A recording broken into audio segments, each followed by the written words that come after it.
All right, guys, I'm going to show you an example of how to harmonize a melody or a cantus firmus. And I'm just going to create a simple melody in D major that everybody should know. Oops, I'm on the wrong. I'm doing the top notes. I need the bottom notes or else this is not going to work.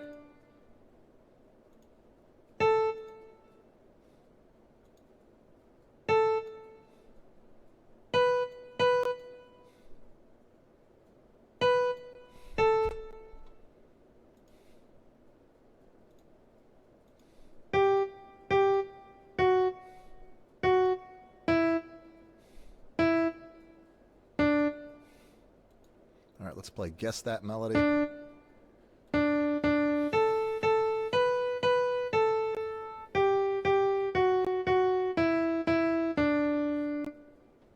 And if you guessed right,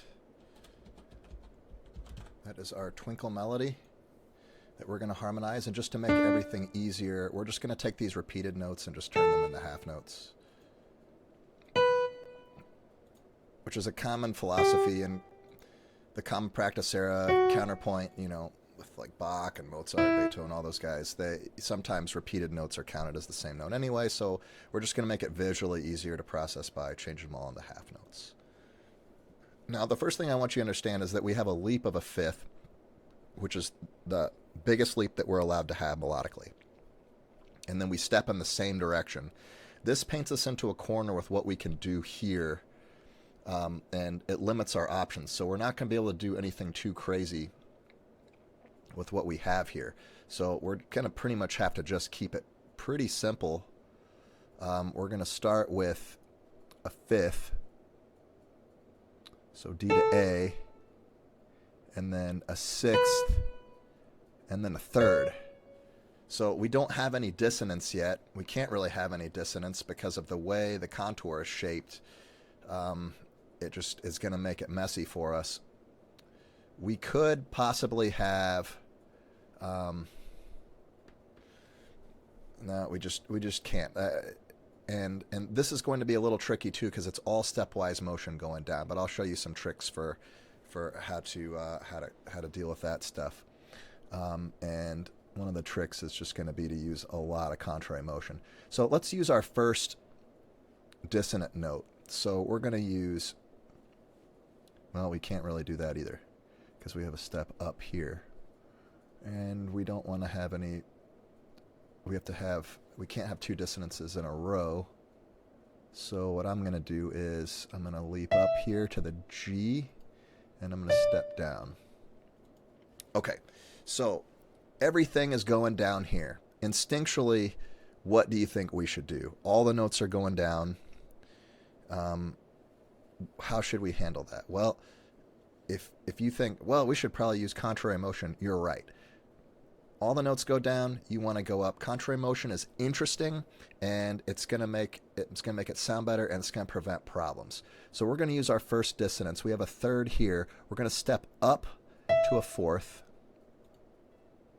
That's our dissonant interval. And then we are going to resolve upwards by step to a sixth. A to F sharp is a sixth. So we have B to D is a minor third.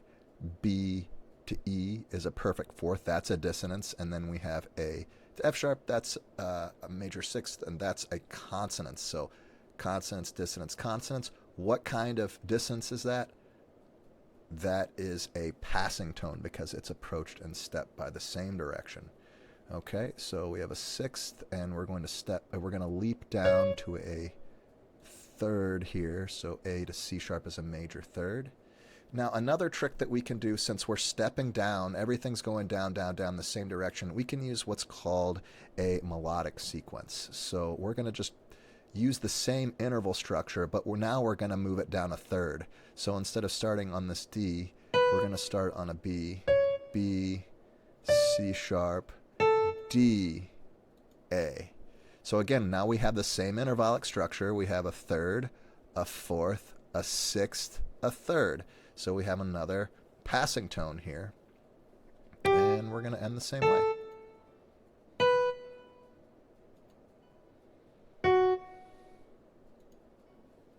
And gives us an extra measure, and I don't like that, so I'm going to delete it. All right, let's hear what it sounds like.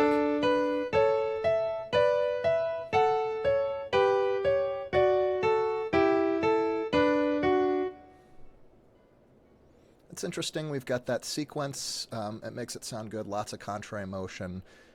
We've got some dissonances that are resolved correctly. So everything sounds pretty good. When you listen to your melody and harmony the very first time, be very critical, because it's just like an orchestra. You know, you get used to bad tuning. You play something out of tune. The second time you play it out of tune, you get desensitized to it, so it doesn't seem as bad. Well, the same thing here. You know, you have parallel fifths, you have two dissonances in a row, and you're like, oh, that doesn't sound so bad. The second time, first time, you have to listen to it very critically, identify the error, and fix it. All right, good luck this week, guys.